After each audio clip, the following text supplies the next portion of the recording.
Good morning, everybody. It is Sunday, the 7th of August 2022 at 8 a.m. New Zealand time, and this is the NZ Travel Show. Hey guys, I'm Laura and this is Robin, and we're the team behind NZPocketGuide.com, which is New Zealand's largest travel guide because it has thousands and thousands of articles to help you plan the perfect trip to New Zealand. Now that the borders are fully reopened, it is the perfect time to start planning that dream holiday you have been, well, dreaming about for ages. So yeah, but if you're not really into reading, although the website is 100% free and is pretty awesome, this is why we do this NZ Travel Show, so you guys can come and ask your questions directly to us. So, you know, you don't have to scroll through the website all day. You can just get your questions answered directly from us. So ask away in the live chat, but if you do miss the live show, you can always put your questions in the comments section of any of our YouTube videos. All right, so what have we got in the live chat?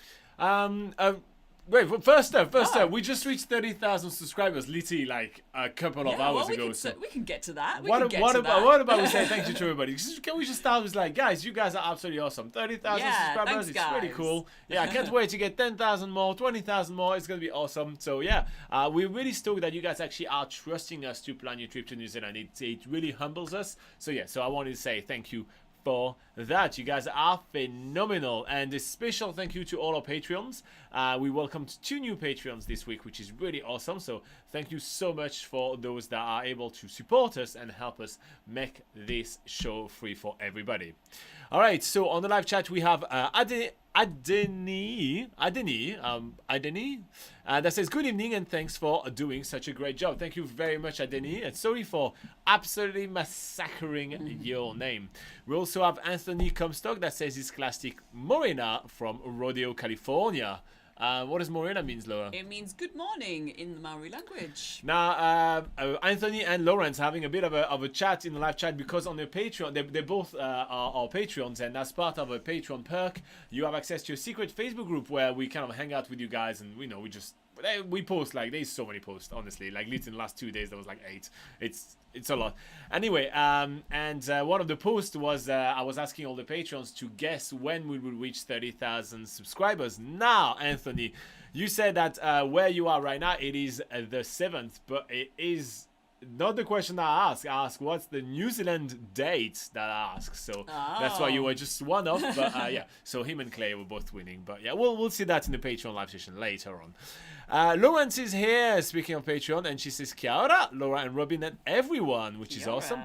What is Kiwi Lauren having to say? Kiwi Lauren says, hi Kiwi friends, it's a beautiful Saturday afternoon and I'm heading to a friend's barbecue after the live chat. Nice. Teaching at a musical theatre camp this week and will soon have $2,400 in the NZ fund. Nice.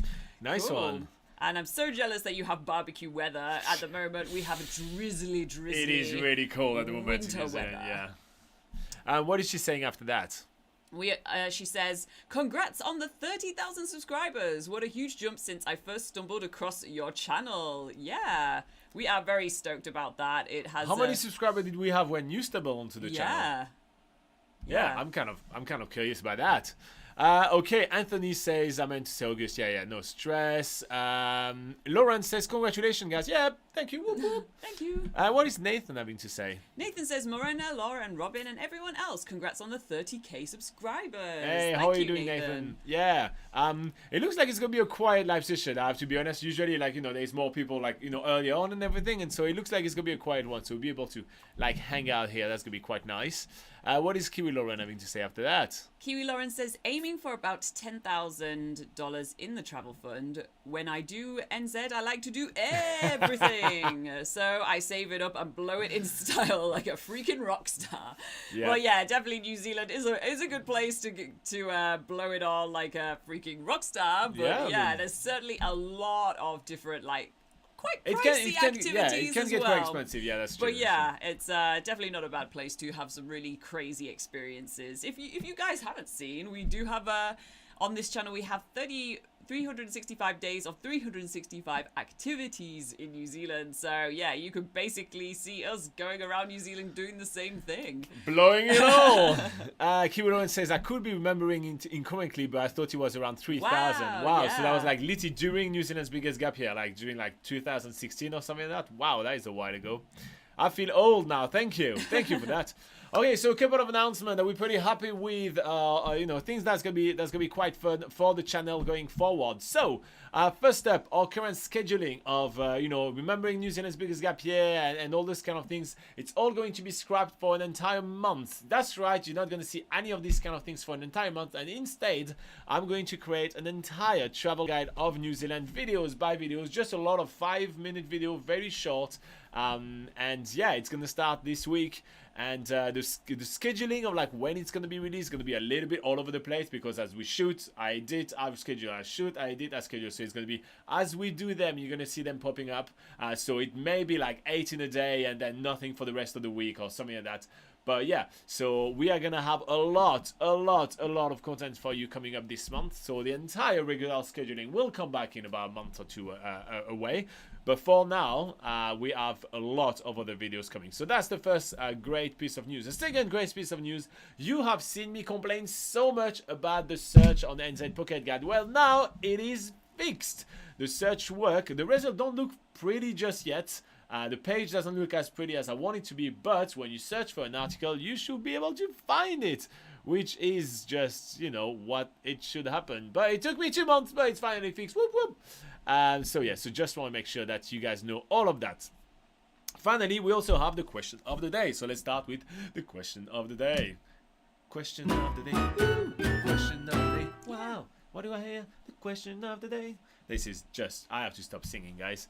All right, so the question of the day is kind of like a question to celebrate the fact that we just reached 30,000 subscribers. And Laura and I are just curious, when did you subscribe to our channel? Was it in the last 6 months, within the last year, a year or two ago, or over 2 years ago? Like basically before COVID. Have you been with us since before COVID? I'd love to know that.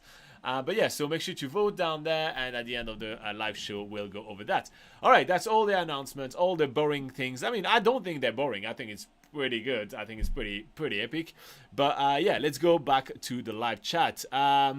Okay, we have Lauren that says, I'm cooking rice pudding and need to stir some more. I'll be in lurking mode for a bit.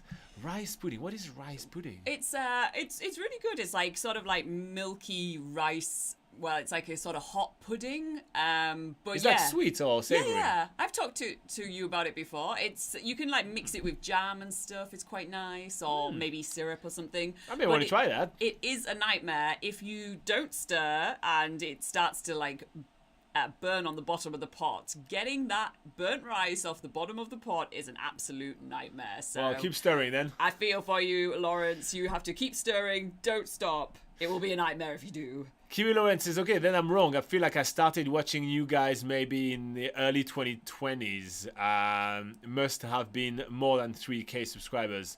I clearly don't remember. Yeah, we kind of really stalled a lot at like about 15,000 subscribers. So that's probably where we were at when you showed up then, I think. I'm not 100% sure. I only look at those numbers when we pass a big milestone, basically. Nathan says, quick question. I'm thinking of traveling overseas next year. When coming back to New Zealand, do you think I will have to do the travel documents and arrival documents then? Honestly, when do you plan? Next year? I don't think so. I think it's really going to ease itself in quite a lot.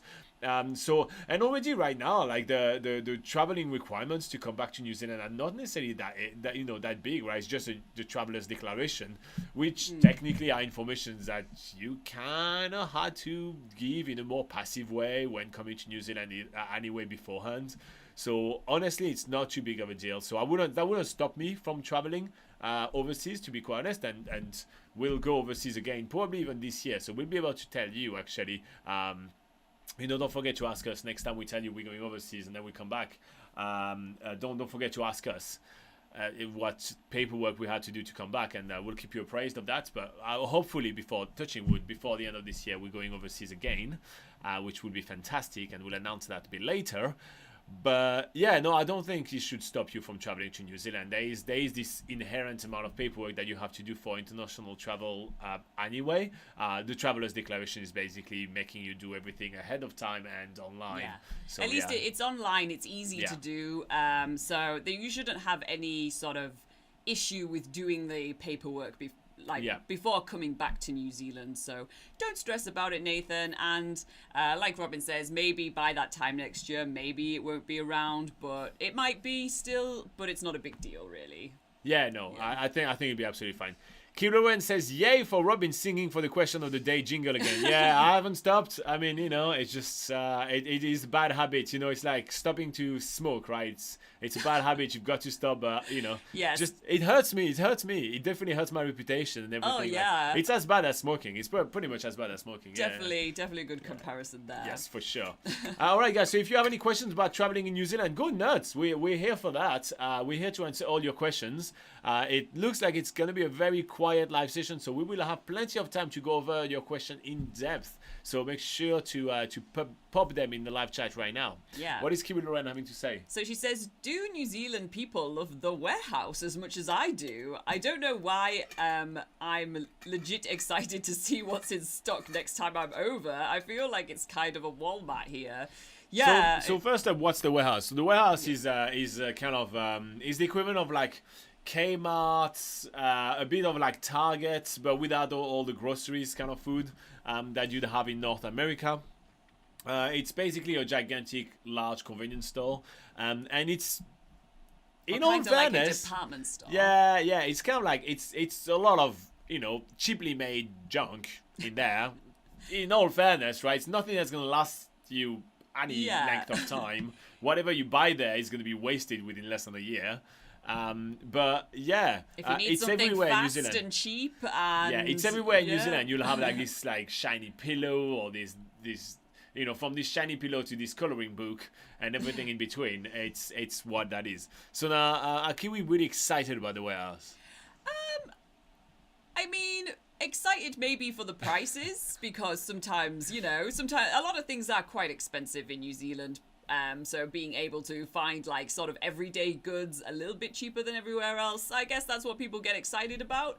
But yeah, then usually people get less excited when it kind of the warehouse has a bit of a reputation for things not lasting that long. So if you're looking for long-term purchases, then people don't really get sort of excited. If you're looking for sustainable purchases, i.e. something you don't have to replace all the time, you're always better off, to be quite fair, with most things that you're buying in the world, right? You're always better off spending the little extra to get like a better brand that's going to last longer, that has better review and everything, rather than having to just buy the same low quality item. I'm trying to find like no swear word to say, sometimes you kind of Yeah. Anyway, so low quality items that's just gonna break quickly, and that's what the warehouse is. Honestly, there's really nothing branded Living and Co, which is their in-house brand that lasting more than 12 months. But it's quite funny because when you see people buying homeware from the warehouse and you go to someone's house, a lot of people actually have the same sort of Everybody has the same decor. thing. It's quite funny. Yeah, and even actually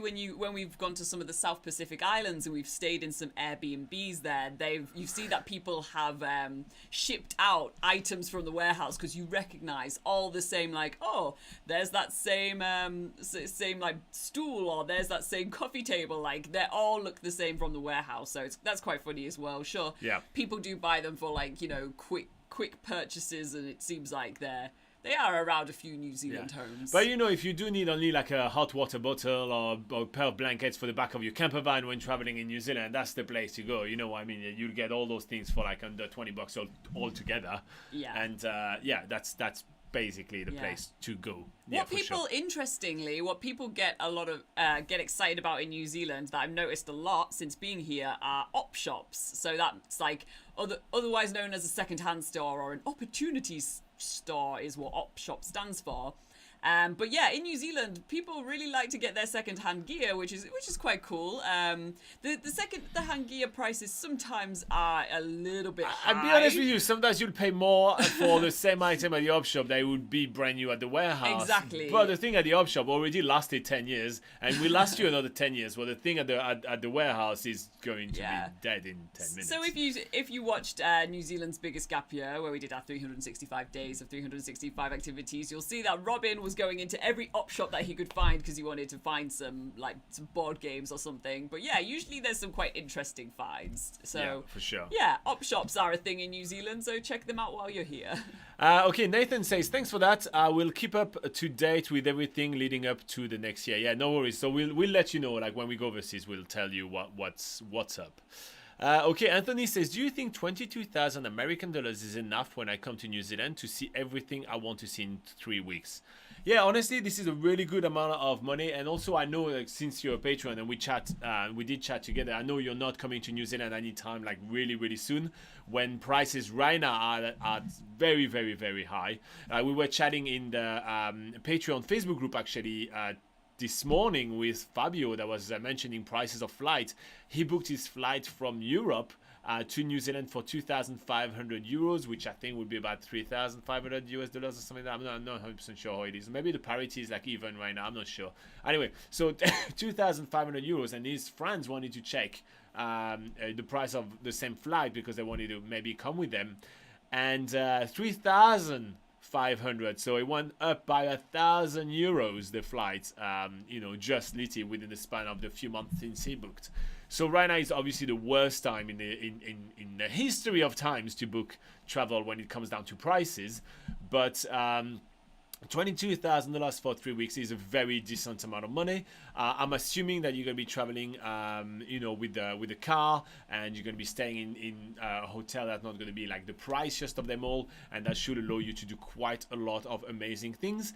Also, we did discuss a little bit, and I know there's not too many of the really expensive activities that you want to be doing. There's just a couple of cruises here and there, and so I think you're going to have an absolute blast. So I think it's definitely a decent amount of savings in order to be able to do that. So keep on saving, and I think you'll be sweet. But when you have more of an itinerary in mind, or things like list of things that you want to be doing, feel free to send it to us, and we'll kind of price them for you and tell you this is roughly what it costs. I mean, not price them, we're not going to charge you for it, but just tell you roughly what it will cost, so like that you can budget more accordingly to your needs.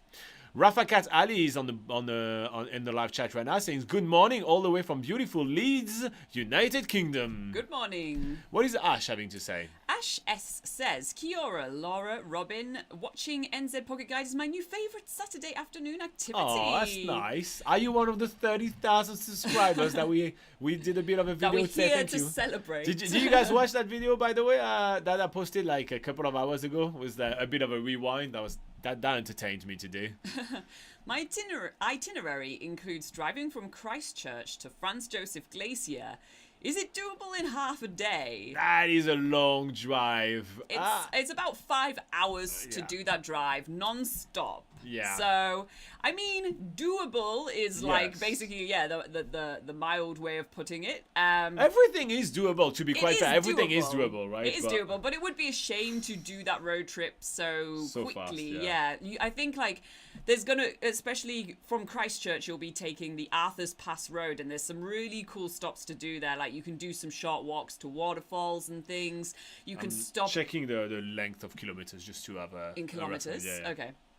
Yeah, so, and then also when you're going south down the west coast, there'll be towns like Hokitika, which are really cool to have a quick stop at. Maybe the Hokitika Gorge with beautiful blue pools and things to have a look at. So there's actually so much to see on that road trip that it would be a shame to, just head down there and not stop at any of that. And if you did stop at some of those things, then that would definitely be a full day journey. So that would no longer be half day.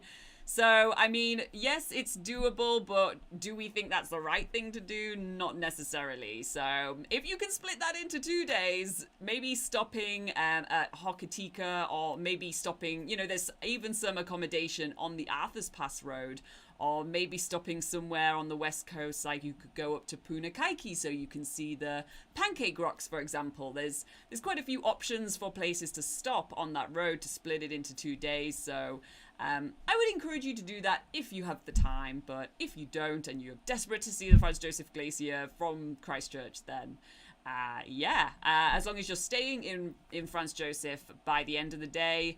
And then remember, in Franz Josef, doing activities like the heli hike to go onto the glacier, or if you want to do any sort of helicopter tours or skydiving, all of that is weather dependent, and the West Coast is notorious for having really interchangeable weather. A lot of tours get cancelled over there, so usually we recommend that people stay in Franz Josef for at least a couple of days, just so you have more time in case the weather is really bad, just so you have more time to sort of fit in doing one of those activities, if that is your intention to go there and do that. So bear that in mind too, Ash. Like, there are some, it is worth taking a few things a little bit slowly when you're coming to New Zealand and exploring the South Island.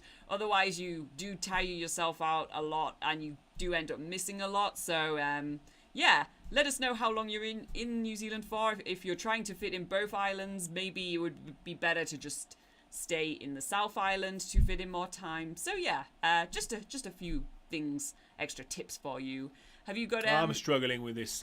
I've been trying a new map for the Patreon. They were asking me about it, and I've been trying this new app, and I think that's the best one, but I'm still struggling in using it properly. Okay. Anyway, here we go. Where were we? Yeah. So we then have Kiwi Lauren saying, one of my students wore the cutest necklace to school, and I was so new to New Zealand that she told me she got it at an op shop, and I asked my host where the op shop was and if we could go. Yeah. There's a lot of people pick up some cool things from op shops. Yes, for but sure. yeah, it's odd that it's like, what is an op shop? Like, it's kind of, I don't know if I've heard that being described anywhere else in the world. No, Op it's shop. secondhand. Yeah, it's usually secondhand store. That's why it's called everywhere else, I think. Yeah. Yeah. Okay, Lawrence says, the dollar is really strong right now. If you have anything you can buy now in New Zealand dollars, I do it. The exchange rate is in the dollar's favor. It is, yes, but the prices are the highest, so it's kind of a weird trade in, right? Because even like flights within New Zealand itself, they're really expensive. So prices will go down, when all those world crises resolve, if they ever resolve. So yeah, it's a bit of a trade-off. I'm not sure. Like, I know I did say these kind of things about a couple of months ago. Right now, I'm a bit more on the fence. Just to put it mildly. Yeah. Okay, Kiwi Lorenz says, I thought it was a specific store location like the warehouse. We talked about that already. As you praise, so yeah, I'm gonna skip that. Sorry. No, you didn't read that. Rafa Cat says, I'm visiting New Zealand North Island in January 2023. Which are the top 2 hikes on the North Island?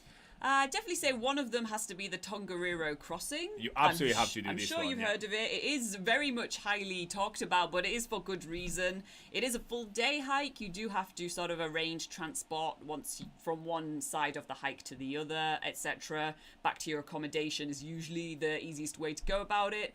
But the hike is about 19 kilometers and goes through various different landscapes, volcanic landscapes being the main thing, really amazing volcano views, getting to see some steaming vents, some colorful lakes, and then ending in a really lovely forest area. So you get really quite a variety of landscapes, and that's kind of why it's one of the best hikes in the North Island. Yeah, it's definitely the most popular day hike in the North Island for sure. Now, the most popular multi-day hike in the North Island, I think, is the Puakai Circuit in Mount Taranaki, where you can get this beautiful pictures of the mounts reflecting on the lake.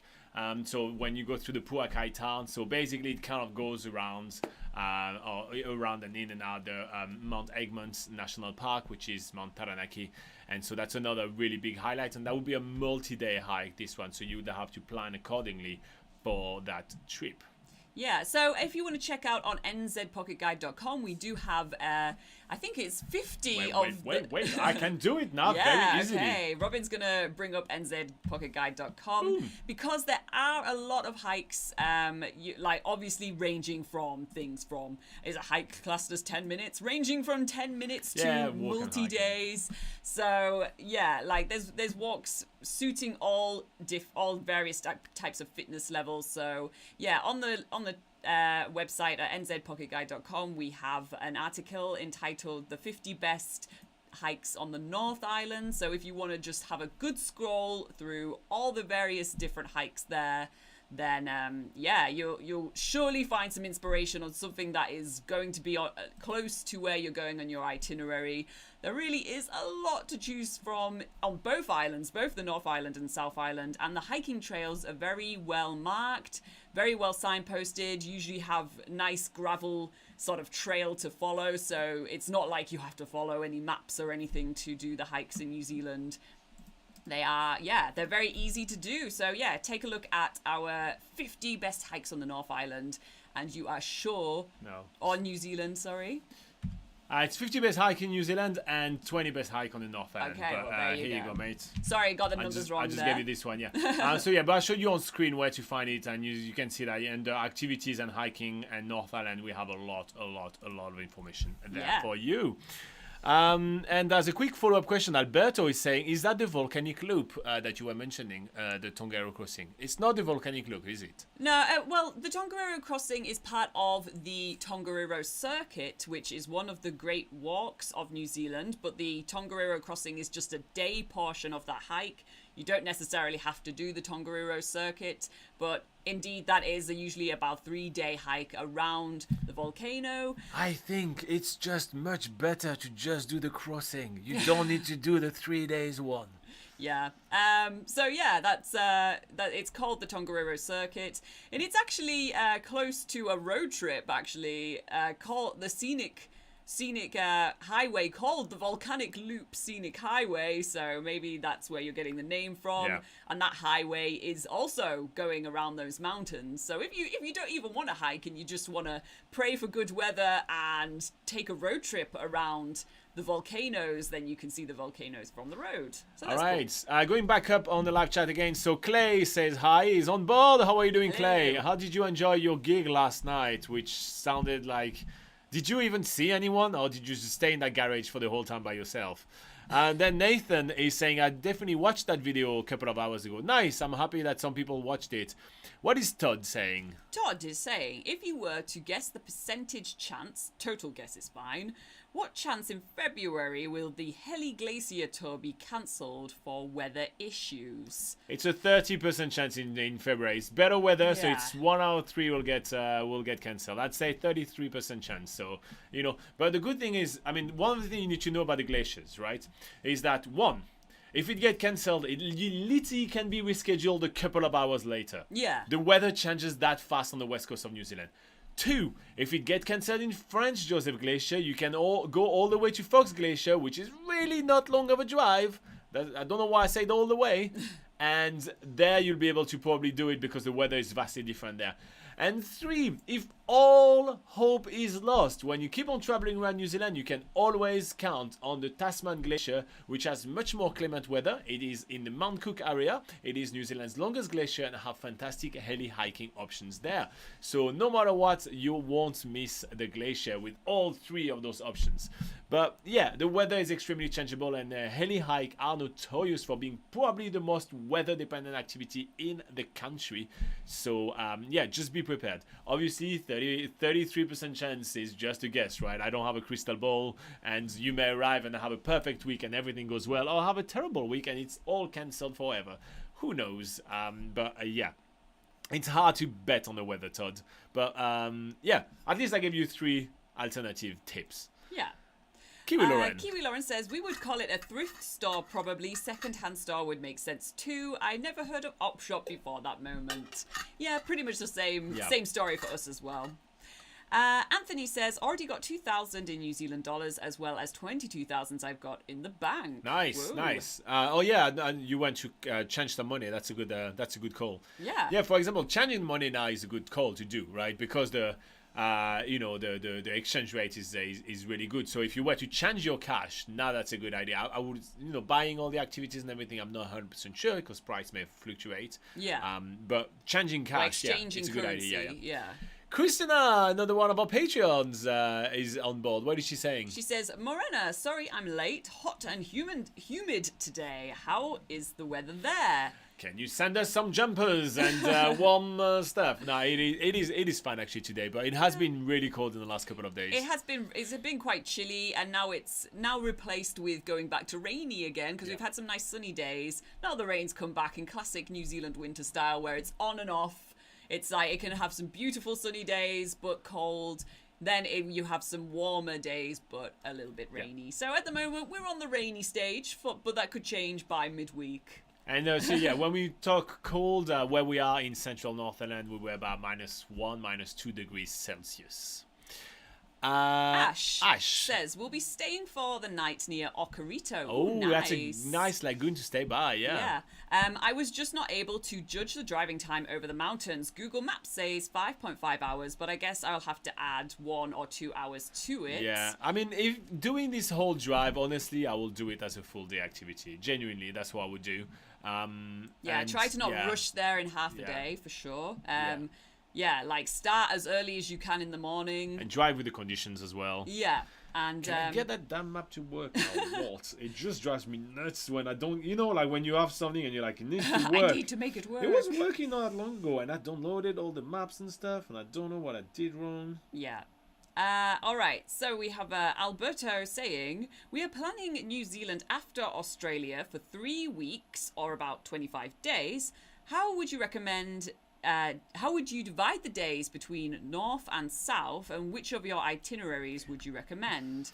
So I definitely would spend more time in the South Island than the North Island, usually because getting around the South Island takes more time compared to like a lot of the highlights in the North Island can usually be hit in, I mean, if you're super rushing, maybe for 25 days you can spend more than 5 days. Maybe give them 10 days on the North Island and 15 on the South. That's honest. There that's you fair. Go. 10 days on the North Island, 15 days on the South. So that's a good way to divide it. You can give or take a couple of days if that makes your itinerary easier to plan.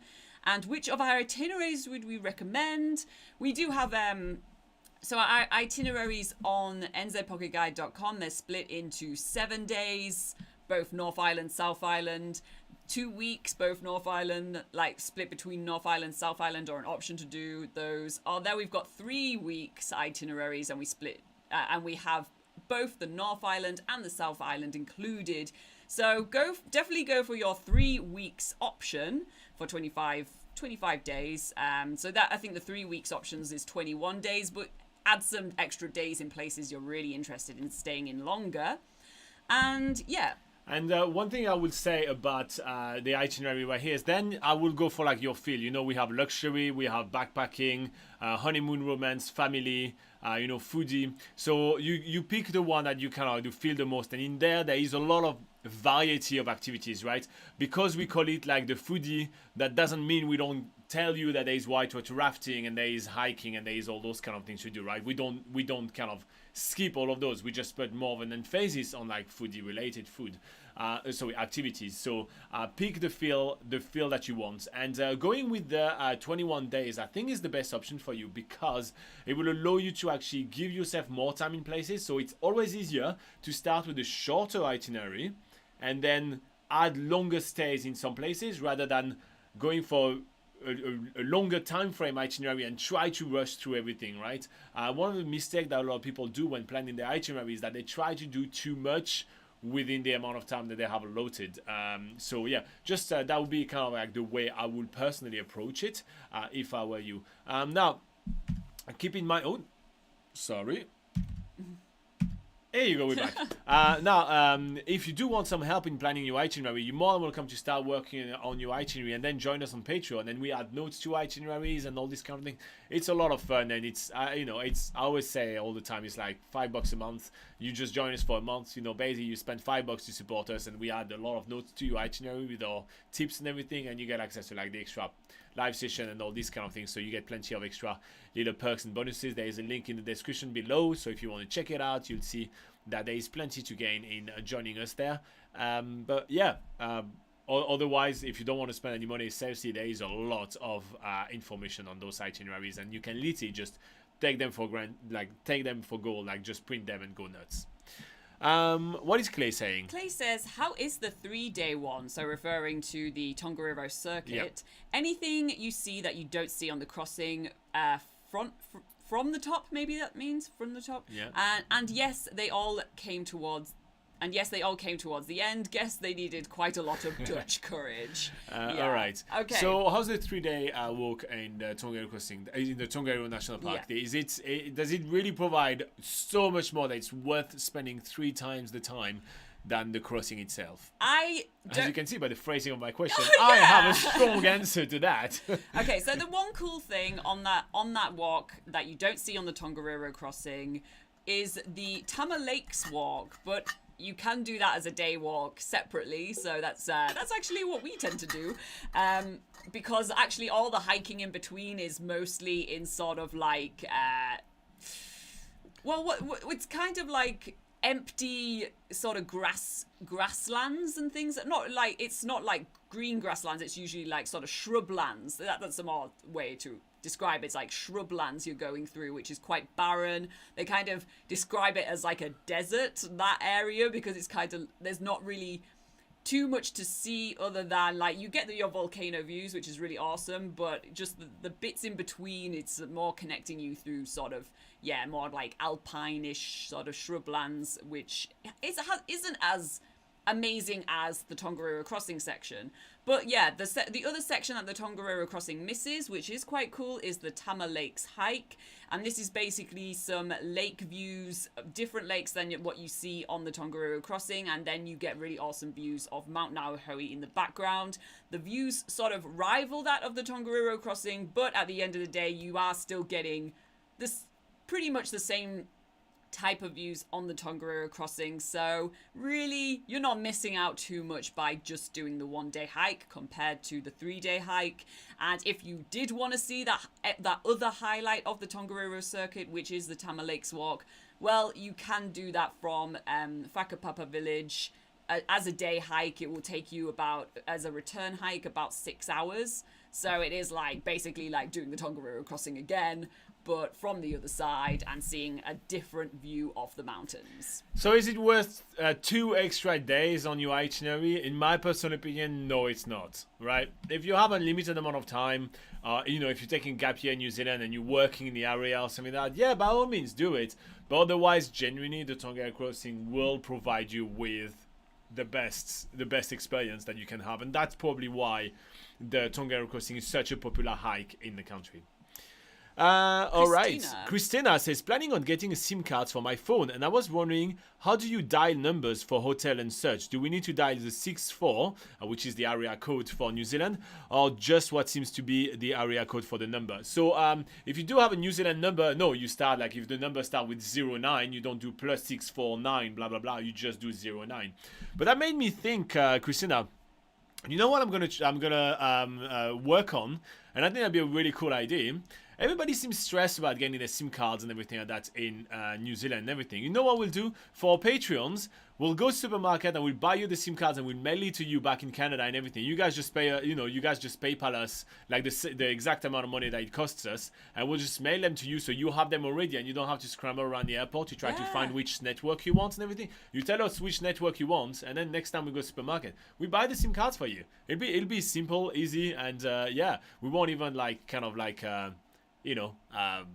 mark up anything. We just put him in an envelope and then go for gold. Yeah, that would be pretty. I think that'd be really to send. That'd be a normal letter to send, right? Yeah. So that'd be about $5 or $6 to send, and then the SIM card itself is like $5 or something, and be done with it. So like that you don't have to stress over it, and you have it even before you arrive in New Zealand. You just have to pop it in when you arrive at the airport, and you sort it. Wow. So yeah, what an amazing Patreon perk. I know. I just had the idea. I was like, I think that'd be a good thing to do. So here you go. We'll sort that out. We'll talk about it in the Patreon live session, literally just at the end of this. So in 26 minutes, we'll have a discussion about it if you guys are keen on that. But I think I'm not, it's not a mean way, right? But I'm kind of sick of talking about those SIM cards. Everybody's stressed about it. It's like, why the hell are you guys so stressed about it? Let's just solve the problem right now. I'm just done with it. I feel like we've been talking about phone for so damn long. Because I do get like the inconvenience of the SIM cards is that you don't have access to all the SIM cards at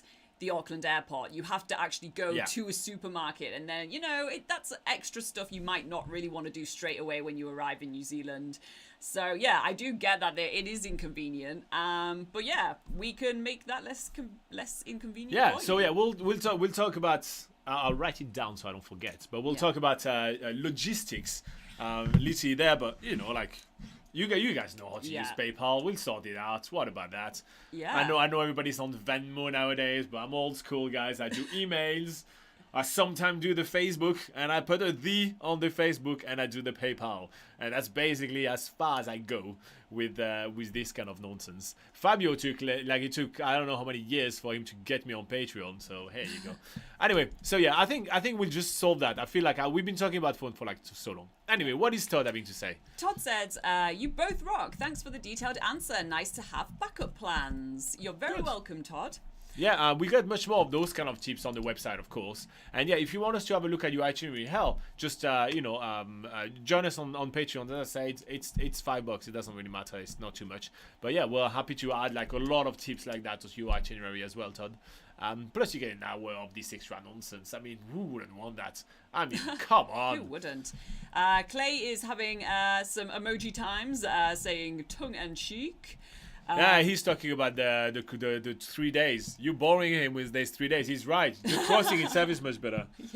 Yeah, the crossing is definitely the highlight. And then if you want to do the other stuff, there's other day hikes to see the other stuff as well.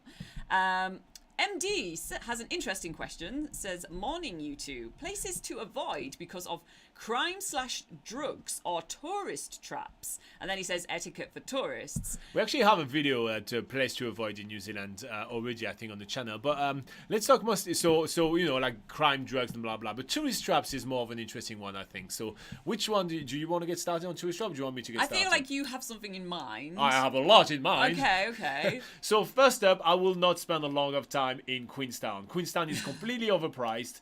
And definitely like the place where tourists are sent to be juiced. So there are some really cool things to do in Queenstown, but they are few and far apart. So put Queenstown on your itinerary, but don't spend too long. And things like the super hyped places such as Ferg Burger, which I like to pile on. It's way too, in my opinion, overpriced. The queue over there is way too long. There's just no need for that much of hassle to just get a burger. There are some great burgers pretty much everywhere. Like for example, when you finish your awesome Abel Tasman Great Walk, you can get a chewy takeaway over there, and the burgers are phenomenal and well deserved because you just hiked and they are cheaper and you don't have to do a queue. So here you go. That's my first one to avoid. Do you have one in mind, or do I keep going? You can keep going. I don't really consider too many tourist traps in New Zealand. So pretty much any attraction in New Zealand that will include a VR experience, in my opinion, that's a pure tourist trap. And I know it's kind of like not really a popular thing. VR is kind of everywhere, but like they just released like some slides down the Sky Tower, but it's technically just a VR ride. I mean, I am not going to New Zealand to do something like it's a VR kind of thingy like that. Hell no, I'm here to experience like the true wilderness of the country. So I feel like those kind of VR ride, which are in many places around the country, it's kind of not that great. Yeah. I mean, yeah, I agree. There's some activities that just sound naff, and if that is the definition of a tourist trap, then yeah, don't get lured into that trap. But usually people can kind of tell whether for sure. Whether that's like, oh, that's not really my vibe, so I'm not gonna go do that. So yeah. Do you want me to keep going? If you have more examples. Of course I do have more. Okay, so the other thing which is always a big tourist trap, obviously, are tourist shops. So there is many different souvenir shops around, especially the departure city of Auckland. And over there, you will find basically everything you can find elsewhere in New Zealand for way overpriced. So anything with like merino wool, New Zealand merino wool socks and blah blah blah, you can find that on adventure shops in New Zealand for literally sometimes a quarter of the price. I find that absolutely insane. Same thing for Manuka honey. You can get amazing Manuka honey and amazing New Zealand wine in supermarket for literally the price that us New Zealanders pay for. However, you go to those souvenir shops and you'll have a nice 50% markup on there, and I find that crazy. Next up on my list, I find the duty-free stores at the Auckland airport are really expensive compared to buying just normal stuff from any other shop in New Zealand. So so don't get lured into the duty-free because they're like, oh yeah, you don't have to pay taxes on this stuff, but it's all much higher prices than at any, if you're buying liquor or whatever, any liquor store in New Zealand, you're probably going to find better prices anyway. So the next thing that I have on my list, if I can keep going, the next thing that I have on my list, but that's something everywhere in the world that you will go to, and this is literally where there is a tourist hotspot or where there is a ski field. As soon as I put a cafe there, the prices are going to be damn double, and it's absolutely insane. So literally one of the biggest tourist trap is those ski resorts in and around New Zealand, where the cafes are absolutely like price gouging like insane. The day passes are incredibly high prices. Like for example, in the largest ski field, Whakapapa, in the north island of New Zealand, which is the largest ski field in the country, currently they still charge full price for their day pass, where there is only a third of the whole mountain opened. And the prices are so high, then you have to pay on top of it for hiring all the gears and everything. So those are definitely magic mega tourist traps. My personal opinion. There's probably some more that's going to come in my mind when I kind of wake up at night and be like, oh, I should have said this. But those are some of the ones that came to mind, MD. I hope that helps. All right, what is Christina saying? Well, I was going to say, we haven't even, there's like half his questions that we haven't answered. You went etiquette for tourists. Oh, yeah. So etiquette for tourists. Make sure you pick up your litter when you travel around New Zealand, even if it is just, like you eat an apple or a banana along the track and everything. Don't toss it in the bush. Make sure that you have a plastic bag that you have in your backpack that you can put, anything that you have there. So respect our environment. There is something called the Tiaki Promise, Tiaki, that you may want to Google. It is kind of like what the New Zealand industry as tourism promises to do. It's all a lot of fluff, but what we promises to do, and therefore what we ask tourists to promise to do, and that's the best way to learn about the tourist etiquette in New Zealand. When it comes down to other things like tipping and everything, it's definitely different than elsewhere. You do not need to tip in New Zealand. Just be polite and nice. Yeah, and also to answer your question about any places to avoid because of crime and drugs, well, New Zealand has kind of one of the lowest crime rates for a developed country. And we have a video on that, so that's why I didn't go down onto that. Okay. We already have a video on that. Okay, so what is the video called? Places to avoid in New Zealand. Places to avoid in New Zealand. I said that at the beginning of my whole rant. I said it at the beginning. Okay. Moving on to Christina. All right. Right, Christina says, epic, thank you.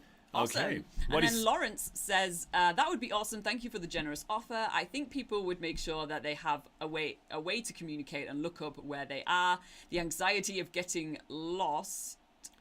So that's about the SIM card. Yeah. And Christina continued to say, it's not stressed, just curious. Although it would be a great to know a number ahead of time for the access to the banking stuff, etc.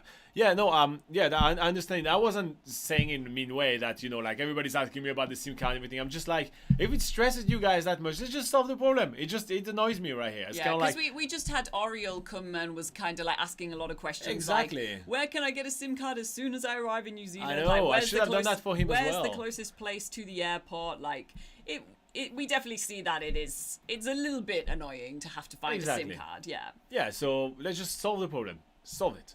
All right, Derek says... Kia ora, Laura and Robin. It's Derek, the Bulls fan from Chicago. Stop. Derek's the Bulls fan. That is the best username I've heard all week. Derek's the Bulls fan. Best username. Here you go. The song is over. You can go. Oh, right. I just gave him the award. Yeah. She just forgets. I didn't see it come up on the screen Oh, or yeah. on the screen on the back. It was. Okay, Yeah. cool.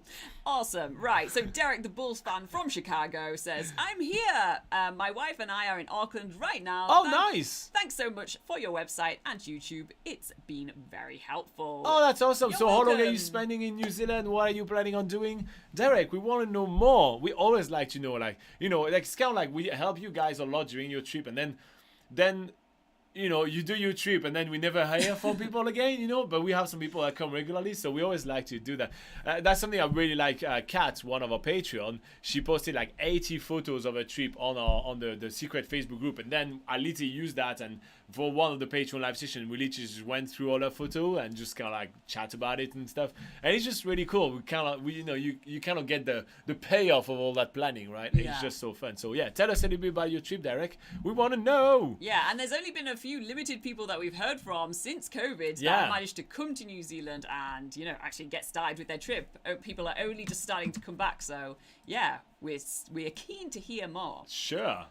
Okay, what's next? Jonathan Vincent says, greetings all. It's been a while since I've been on, so I thought I'd pop in and say hi. Hey, how are you doing, Jonathan? Hello, So, Jonathan. are you still planning your trip, or where are you on the trip planning stage of all that? We want to know. We want to know more. Call me Wayno. Call me says, Wayno. Sim Corner Online is Australia, does just what you have said, allows purchase and delivery of NZ SIM cards before leaving Australia. Already have a card for the trip in November. Oh, nice. That's cool for Well, anyone else that is in Australia, Australia. There's a good tip for you guys to get your SIM card before coming to New Zealand. I bet it will be cheaper though, since we won't market. We literally just charge the same amount as supermarket charges. I think that's maybe much cheaper, but we'll see. If there are some good online options to do that, maybe we don't have to do that. But if we can solve the problem, and which company, which cell phone network did you go for? Yeah. Kiwi Lauren. Lauren. Says, if you're going to jump off the Sky Tower through VR, you may as well do the actual sky jump. Yeah. So fun. Yes. Yeah, I mean, everybody's into this VR stuff and everything, but I don't know. I feel like if you're coming to New Zealand It's to then kind of- have a virtual reality experience, like Yeah. virtual reality makes more sense if you can't go to a place or if Yeah. you can't experience something or you can't, then it makes a bit more sense. But if you come to Yeah. I just don't see the logic in doing an activity that you can physically do while you're here. Yeah, me neither. To me, New Zealand is very much an analog kind of experience, right? New Zealand is more like a place where you come and you really experience nature and the wilderness and all that. Not really where you stuck yourself in front of the screen. There is many like fake places that you can visit which are much more based on those kind of experiences, such as for example, Las Vegas, right? In Las Vegas, it's a complete city made out of nothing in the middle of the desert, right? In there, yeah, hell yeah, do some VR experience as well as all those fake stuff, but I feel in New Zealand is not really that place to do that. But it's just my personal opinion, and if that's your shtick, go nuts and do it. You do you. I'm not here to tell you what to do. I'm not your mother. All right, what do we have? Make a sharp. Make a Shap says, I'm planning a working holiday starting in October. I start in Auckland. Any tips / must-sees in that area? I think if you're starting in Auckland Central, a good thing to do is to hop onto one of the ferries from the... That's my thing I was about to say. From the Auckland Downtown Ferry Terminal. It's a big orange building. You can't miss it. And if you take a ferry, I recommend going to Rangitoto Island. Over there, you'll be immediately immersed into New Zealand nature, which is really awesome. You'll get to see New Zealand wildlife, New Zealand birds. But the coolest thing about Rangitoto Island is that it is a volcano, so you get to walk across lava fields. You get to find some lava caves that are all solidified caves where you can sort of scramble through and have some fun times there. And then you can hike up to the summit and get some really awesome views over to the Auckland skyline across the water. That's a really cool day trip that I highly recommend. And another tip I will give you, Make. Sorry, I don't know if I pronounced that correctly. Make. Sure. Another tip that I'm gonna, I will give you, right, would be to make sure that once you're in Auckland, you sort out all your paperwork. You know, you apply for your IRD number, you get, well, what we were talking about, you get your SIM card, you open your bank account, and you get yourself sorted for your working holiday visa. But then you head out of the country and you head out of Auckland and you go to the countryside where you'll have better working and life experiences rather than just staying in a big city for your working holiday in New Zealand. So make sure that you shorten your time in Auckland and you head off to other places. And there's many different ways to find jobs in New Zealand. We talk a lot about that. I think we actually did talk about that last week in the last live session. We have plenty of videos on the channel. We have so much help on nzpocketguide.com for you. So we got plenty of ways to help you out, but I will kind of get out of Auckland. How many days would you recommend staying in Auckland? About 7. Yeah. 7 days, 1 week. You will have the time to do everything, plus also explore the city and then head out of Auckland and keep on traveling. Awesome. Stephen is here. Stephen says, I'm originally from New Zealand, now living in the UK, in Kent. I feel like half the UK is living in New Zealand, so you did the opposite stuff, right? Yeah. I feel like everybody and their cousin that we meet right here are from the UK, so it's kind of funny. Jonathan Vincent says, I live in the Dargaville area and I enjoy the discussion that happened here. Oh yeah, that's true, I remember. Oh yeah. You are from the home of the Curry Museum in the Tronson Curry Park. Yeah. Have you ever spotted a kiwi bird at night in the Tronson Curry Park over there? Because I remember we went on a tour over there and we hoped to see one and sadly we didn't. But have you personally ever spotted one there? I'd love to know. Anyway, what is Derek saying? Derek says, thanks for the award. We're starting to think about New Zealand in May 2021 to relocate to and found your YouTube channel around Christmas 21. We are visiting in Auckland and Wellington where I have some job interviews. Nice. Well, good luck with your job interviews. You say we will be here for the most of August doing a lot of nature around Wellington.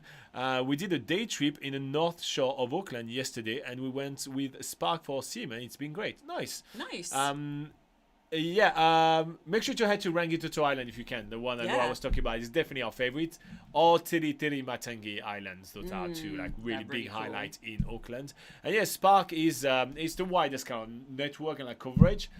We usually recommend Skinny because there's the same company as Spark. They just target to teens more, so they're just cheaper and they use the same network. So that's usually what we recommend. Yeah. But that's good network. Good one.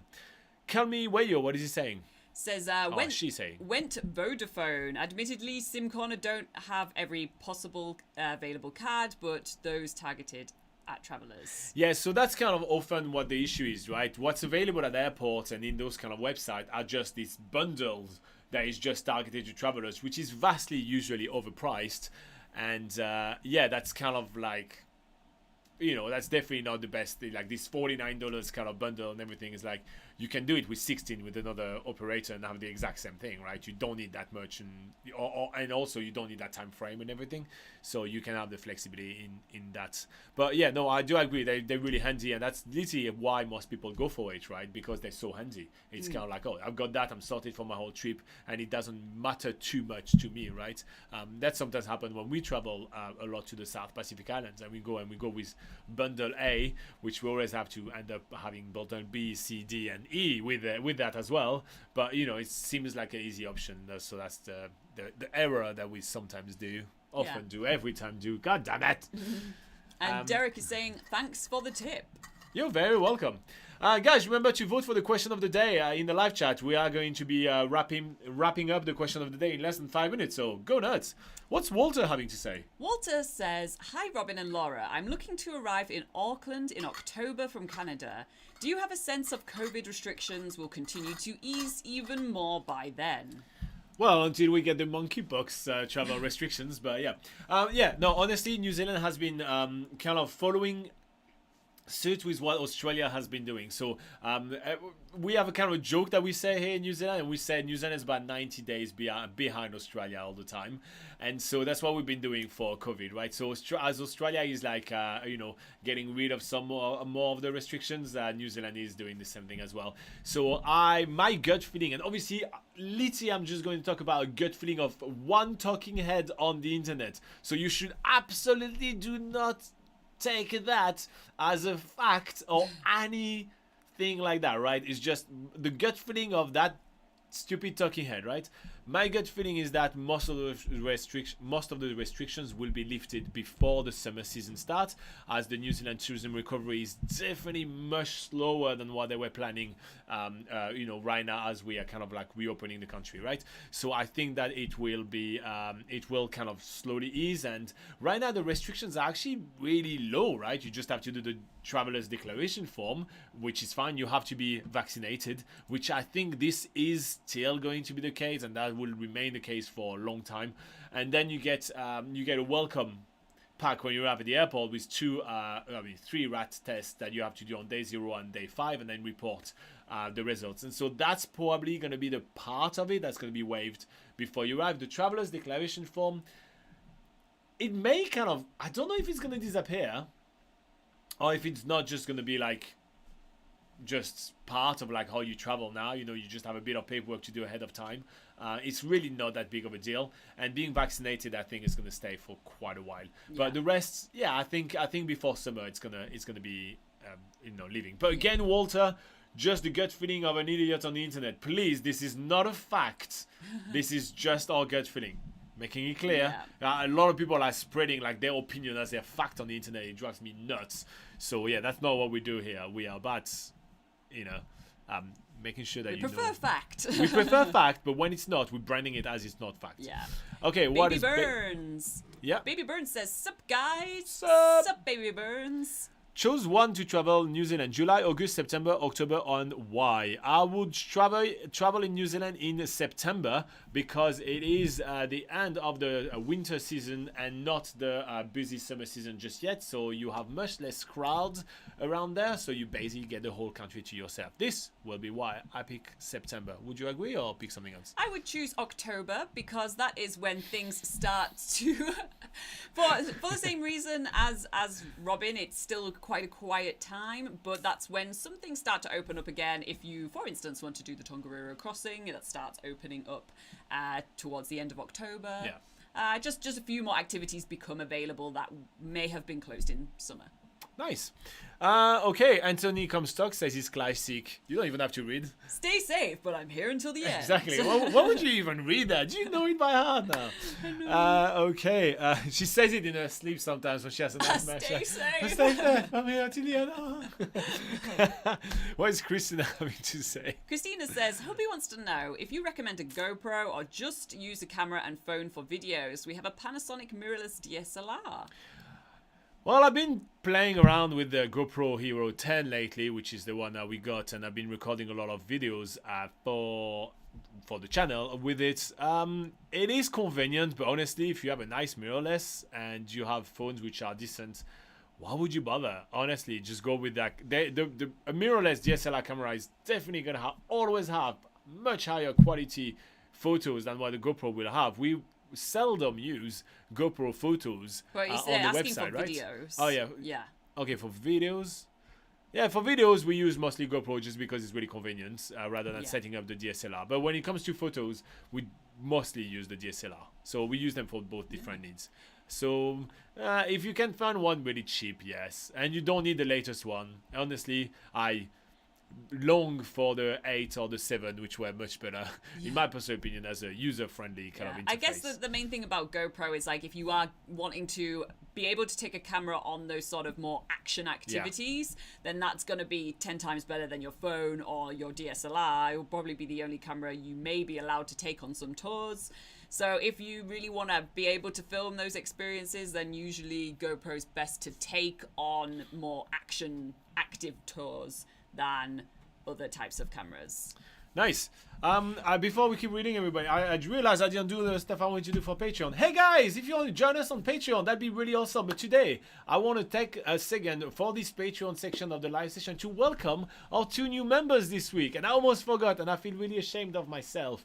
Our 2 new members on Patreon are Armand from France and Sheetal from Canada. And we're so stoked to have you guys on board. Thank you so much for choosing to support us and realizing that all the free content that we're providing on the internet, both on the website and on YouTube, well, comes at a cost, and your support means a ton to us. And I hope that you're going to enjoy all the awesome perks that we have for you in stock, including the access to our secret Facebook group, extra live station, and all that thing. I did receive your itinerary, Sheetal, and Laura and I are going to be working on it this week for you. If you guys want to join a group of awesome people planning their trips to New Zealand, it's a phenomenal community of just under 20 people. Yeah, just join us on Patreon. It's cheap and it's awesome. All right, I just realized that we were almost finishing that and I kind of forgot. Okay, let's wrap up with the last comments we have. So Jonathan says, I think about 15 years ago when I was young and living down the road from the Transland Park, we tried a few times, but I can't remember if I saw any Kiwis. Oh, okay, so it's not just us. I feel better now. Lawrence is asking about the famous Anthony Comstock phrase. She's saying, is there history on the apparently famous saying? So yeah, about just as COVID was starting, Anthony started leaving that same sentence. Yeah, and basically that's when I asked, because sometimes we're going way over time and I completely forgot to look at the time and we're doing an extra 20 minutes or something. And as I said, somebody needs to remind us when it's a bad time to wrap it up. And then he came up with this sentence and started saying it. And since then, he said it literally religiously every week. Yeah. I mean, a couple of times he missed the live session and we felt it. So yeah, so that's basically how that works. So that's why. So he started saying that every time during COVID. That was awesome. And Kiwi Lauren is confirming that. Yep. Walter is saying, perfect, thanks. You're welcome. You're welcome, Walter. We see you in the next live session, I guess, with your next question about traveling to New Zealand. Since, you're planning your trip, usually people just become, regulars there when you start planning your trip. So hopefully we'll see you every week from now on. And the man himself, Anthony, is saying, if you must know, because of the pandemic, I tell everybody to stay safe, but I'm still listening till the end of the show. It's my saying. That's what he says. Yeah. All right, so that's a nice way to wrap this one up. Let's have a quick look at the poll of the day. Let's close it. Question of the day. Woo! Question of the day. I'm far behind on time. I'm not doing so good on time. Yeah, question of the day. Woo! Not doing too bad on time. All right, so the question I asked you guys today is, when did you subscribe to our channel on YouTube? And so the majority of you guys subscribed over 2 years ago. So before COVID, 35%. In the last 6 months, it's 32%. So it's either like super long ago or very recently. I find that really cool. And then in between, we have a year ago with 17%, and 6 to 12 months ago, 14%. So I find it kind of interesting. It's like you guys are either like super new or pretty old subscribers. I love it. Hey, Penguin Stan is back. That's been a long time. Speaking of old timers on the channel, mate, that's been so long. Says, I haven't watched you in a while. Shame I am too late. Don't worry about it. There's always the replay, and we'll be here next week. Yeah, same time. Yeah. But that's awesome. Hey, you know what? Penguin Stan put a smile on my face today. All right, Penguin Stan, make sure you come back next week, though, because I got an award for you. Because Penguin Stan deserves an award. It's a cool username. But I already gave the award this week, so I can't give it to you. It's not a limited amount of fake awards. I mean, come on. There are rules in this world. Otherwise, it's chaos. All right. Okay, so we got another 1 hour of this nonsense live show for our Patreon. So let's get started with that. You guys have all an awesome week. Keep an eye out for a lot of different videos coming up throughout the week. Again, the regular scheduling for the channel is going to be out of the door for the next little while, as I'm creating a full travel guide of New Zealand on YouTube. All right, guys. Bye-bye.